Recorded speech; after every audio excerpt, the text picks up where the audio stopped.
बिस्मिल्लाहिर्रहमानिर्रहीम। अस्सलाम वालेकुम dear students, welcome to my YouTube channel. आज हम टेंथ बायोलॉजी का पेपर 2022 उसका सॉल्यूशन सेट लेके आया हूँ। जितने भी शॉर्ट क्वेश्चंस हैं उन तमाम के जो सॉल्यूशंस हैं वो मैं इस वीडियो में अपने उर्दू ज़बान में डिस्कस करूँगा। बाकी आपने अगर कॉपी टू कॉपी से प्रिपेयर करना है वो आप कर सकते हैं, मैं जनरली इसको समझा दूंगा। ओके। और इवन लॉन्ग क्वेश्चन की बात है तो आप मेरे यूट्यूब चैनल पे विज़िट करें और वहाँ पे आपको पूरे टेंथ के लेक्चर्स मिल जाएंगे। ओके, फेडरल बोर्ड हो, स्पेशली फेडरल बोर्ड। ओके। तो चलें डिस्कस करते हैं। फर्स्ट क्वेश्चन था differentiate between lenticels and stomata.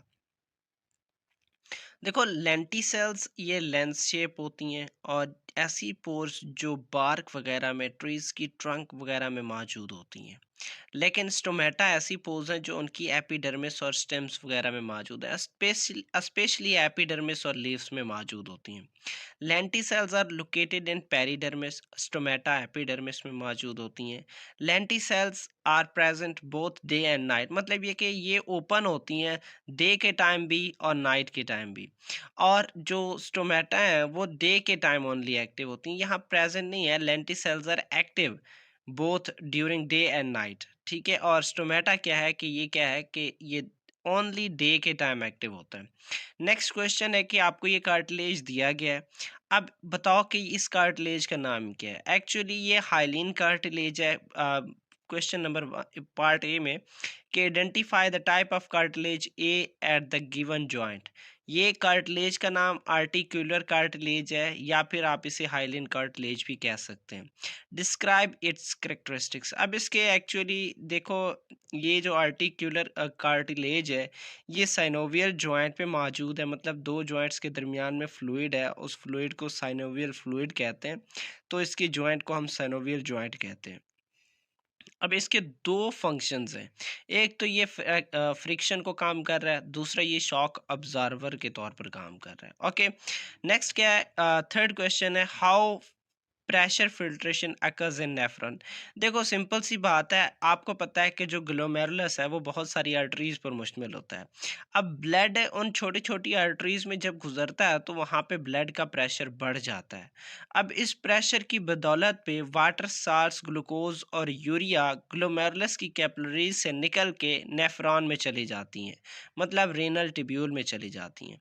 इस फिल्ट्रेशन को हम नाम देते हैं प्रेशर फिल्ट्रेशन। बाकी थ्योरी आप ये वाली कर सकते हैं। नेक्स्ट ये है complete the table. Complete the table. देखो, फर्स्ट हार्मोन है calcitonin. Calcitonin hormone actually thyroid gland release करता है। एपिनेफ्रिन, जिसे हम एड्रीनलिन भी कहते हैं, ये एड्रीनल ग्लैंड रिलीज करता है। ये एड्रीनल मेड्यूला हार्मोन रिलीज करता है। ओके।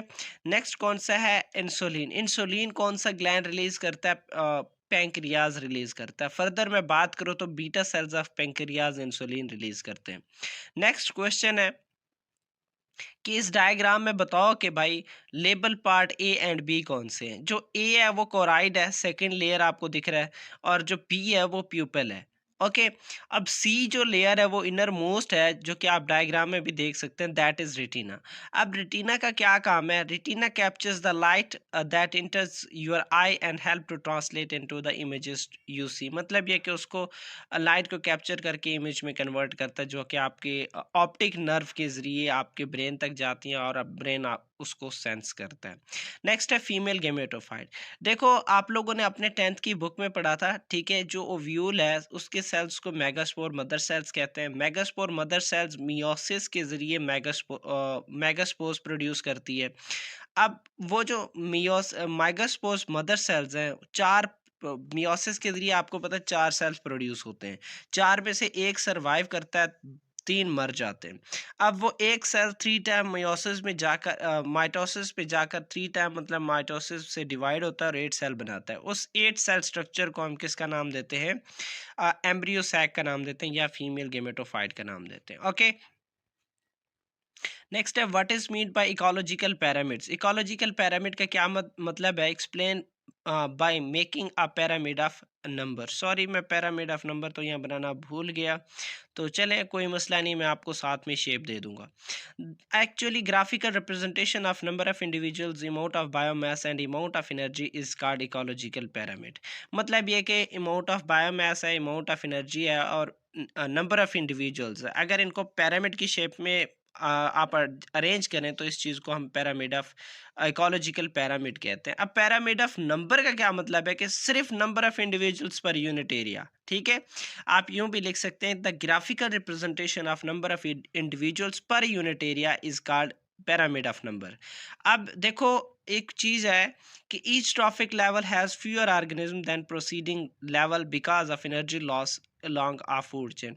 देखो, फूड चेन की बात कर लो, फूड चेन में जो एक जानदार से पिछले वाला जानदार है उसको फूड कम मिलेगा। ठीक है, फॉर एग्जांपल सबसे ज़्यादा एनर्जी प्रोड्यूसर के पास होती है, प्रोड्यूसर के बाद प्राइमरी कंज्यूमर के पास, प्राइमरी कंज्यूमर के बाद फिर सेकेंडरी कंज्यूमर। ठीक है, मतलब जैसे जैसे ऊपर की तरफ चलते जाएंगे, प्राइमरी से सेकेंडरी, सेकेंडरी से टर्शरी, टर्शरी से क्वार्टरनरी, तो एनर्जी का जो लेवल है वो आहिस्ता आहिस्ता से कम होता जाएगा। ठीक है, अब एनर्जी का लेवल कम होगा तो ऑर्गेनिज्म भी of course come he survive कर पाएंगे।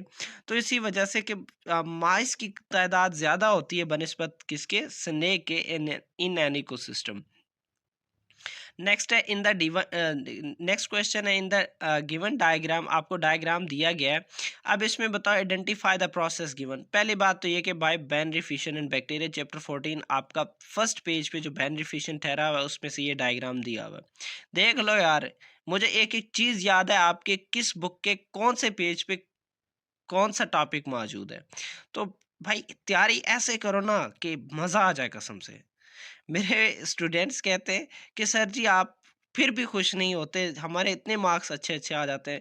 मैं कहता हूँ भाई आउटपुट मुझे कंप्लीट चाहिए, मैं I just believe on output, बल्कि everyone beliefs on output.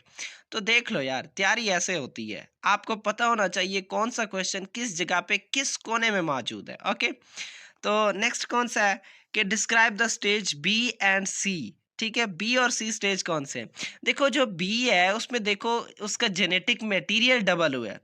B में क्या हुआ है, जेनेटिक मटेरियल डबल हुआ है। तो जेनेटिक मटेरियल डबल कहाँ होता है, कैरियोकाइनेसिस में होता है। ठीक है, तो stage B is karyokinesis in which division of nucleus takes place. और जो स्टेज सी है वो साइटोकाइनेसिस है, जिसमें उसकी जो इन्विजनेशन ऑफ सेल मेम्ब्रेन हो रही है, तो उसका साइटोप्लाज्म दो हिस्सों में डिवाइड हो रहा है, तो वो साइटोकाइनेसिस होगा। ठीक है, तो नेक्स्ट कौन सा है, कंप्लीट द टेबल। भाई हालुसिनोजेंस क्या काज करते हैं, नोजिया काज करते हैं, वोमिटिंग काज करते हैं, और फिर एंड में डेथ काज करते हैं। नेक्स्ट है सेडेटिव्स क्या होती है, सेडेटिव्स डेजीनेस, चक्कर वगैरह, लिदर्जी, सुस्ती और डिप्रेशन काज करती हैं। हीरोइन हीरोइन एक्चुअली किस पे इफेक्ट करती है, सेंट्रल नर्वस सिस्टम पे, और इन रिजल्ट क्या होता है, ड्रोजीनेस होता है, मतलब गनूदगी, सुस्ती वगैरह हो जाती है। नेक्स्ट है एक्सप्लेन द फॉलोइंग टर्म्स। आए हाय, इतने आसान क्वेश्चंस पिछले पेपर्स में आए हैं। ये बहरहाल पहले एसएलओ बेस्ड इतनी ज़्यादा स्ट्रांग नहीं थी, लेकिन अब हो गई है। ठीक है, इस वजह से कह रहा हूँ भाई, ये आपका चैनल है मेरे छोटे छोटे भाइयों, मेरी छोटे छोटे बहनों, तो ये आप लोगों का चैनल है। ठीक है, स्टिक हो जाओ, इससे जुड़ जाओ, ये आपको बड़ा फ़ायदा देगा आगे भी अभी भी। तो होमोजाइगस क्या है, the genotype in which two identical alleles are present. ठीक है, जैसे कि capital A, small A, these allele are similar, that's why we can call them the identical alleles. ठीक है, नेक्स्ट है हेट्रोजाइगस। हेट्रोजाइगस एक ऐसी जीनोटाइप होगी जिसपे जो अलील्स होंगे वो डिफरेंट होंगे, जैसे कैपिटल ए, स्मॉल ए। ठीक है, अब नेक्स्ट क्वेश्चन है differentiate between transcription and translation. Actually transcription बोलते हैं synthesis of messenger RNA from DNA. ठीक है, डीएनए से मैसेंजर आरएनए का बनना क्या कहलाता है, ट्रांसक्रिप्शन। और उस मैसेंजर आरएनए से फिर प्रोटीन का बनना क्या कहलाता है, ट्रांसलेशन। जो ट्रांसक्रिप्शन है वो न्यूक्लियस में अकर होता है, ट्रांसलेशन साइटोप्लाज्म में अकर होता है। अब ट्रांसक्रिप्शन के लिए एक स्पेसिफिक एंजाइम चाहिए, उस एंजाइम का नाम है आरएनए पॉलीमरेज। और ट्रांसलेशन के लिए जो एंजाइम चाहिए वो है अमाइनो एसाइल सेंटी आरएनए सिंथेटेज। ये वो एंजाइम है जो मतलब ये कि पॉलीपेप्टाइड चेन्स को जोड़ने में मदद देता है। ठीक है, अमीनो एसिड को ब्रेक करना और उनकी फिर मतलब उनके दरमियान में बाइंडिंग सारे चीज़ काम करना, ये वो एंजाइम है। नेक्स्ट ये है कि describe the variation showing a wide range of phenotypes, मतलब ये कि ऐसी वेरिएशन बताओ जिसमें बहुत सारी फिनोटाइप्स मौजूद होती हैं। Also give example. देखो डिसकंटिन्यूअस वेरिएशन एक ऐसी वेरिएशन है जो wide range of phenotypes provide करती है, ठीक है, और इसमें one extreme to another extreme. For example यहाँ पे बात कर लो, आप स्किन कलर की बात कर लो, that is discontinuous variation.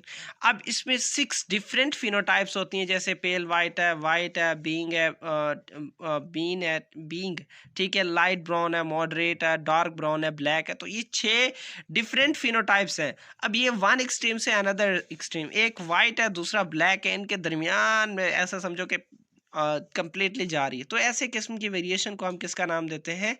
Discontinuous variation का नाम देते हैं। ओके, नेक्स्ट है जेनेटिक इंजीनियरिंग का क्या मतलब है, और मैक्रो ऑर्गेनिज्म को हम जेनेटिक इंजीनियरिंग में क्यों यूज़ करते हैं।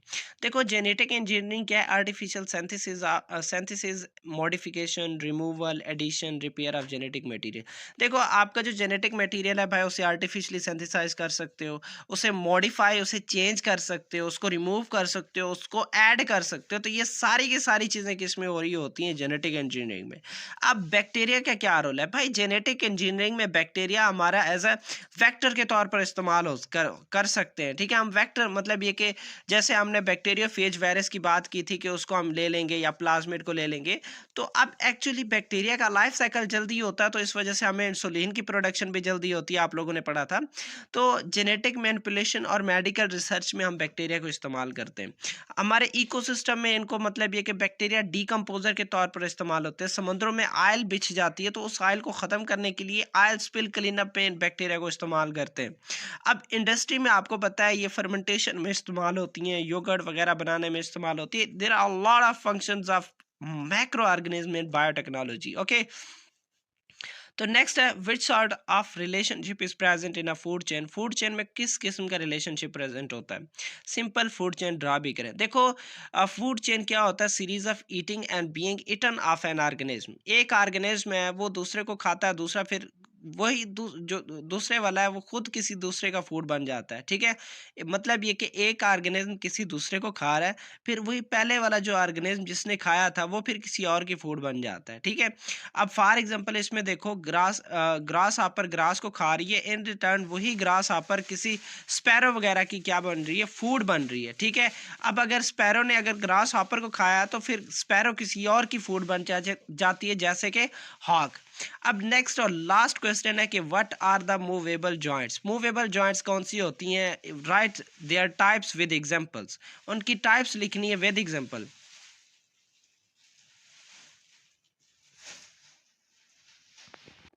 अब ये लास्ट क्वेश्चन है जिसमें आपसे पूछा जा रहा है कि मूवेबल जॉइंट्स की टाइप्स बताएं और एग्जांपल बताएं। देखो आपको पता है मूवेबल जॉइंट्स दो टाइप की होती हैं, कुछ होती हैं स्लाइटली मूवेबल, कुछ होती हैं freely movable. Slightly movable joints वो जॉइंट्स है जो थोड़ी सी मूवमेंट क्रिएट करते हैं, जैसे कि जॉइंट्स बिटवीन वर्टिब्रा। हमारे वर्टिब्रा के दरमियान में जो जॉइंट्स मौजूद होती हैं, डिस्क स्लिप जिन्हें हम कहते हैं, तो वो थोड़ी सी मूव करते हैं। और दूसरा है फ्रीली मूवेबल जॉइंट्स। अब ये ऐसे जॉइंट्स होती हैं जो फ्रीली मूवमेंट प्रोवाइड करती हैं, और इसकी एग्जांपल में मतलब ये कि आप अपने बोन्स को, शोल्डर के बोन्स को या हिप के बोन्स को आप इजीली रोटेट कर सकते हैं, ठीक है। तो इसकी दो टाइप्स है, एक है हिंज जॉइंट जो कि मतलब जिसमें आपकी एल्बो और नी के जॉइंट्स आ जाते हैं, और दूसरा है बॉल एंड सेकंड जॉइंट जिसमें हिप और शोल्डर के जॉइंट्स आ जाते हैं। तो ये था हमारे 2002 का पेपर जिसे हमने जिसके सारे शॉर्ट क्वेश्चंस को डिस्कस किए। लॉन्ग क्वेश्चन के लिए आप मेरे चैनल पे विजिट कर सकते हैं, और वहाँ पे जाके आप उन लेक्चर्स को ले सकते हैं। और इवन ये कि अगर कोई भी प्रॉब्लम हो, कुछ भी मसला हो, तो फ़ौरन कमेंट कर दिया करो। आपका भाई किस लिए बैठा? आपको ही रिस्पॉन्स देने के लिए बैठा है।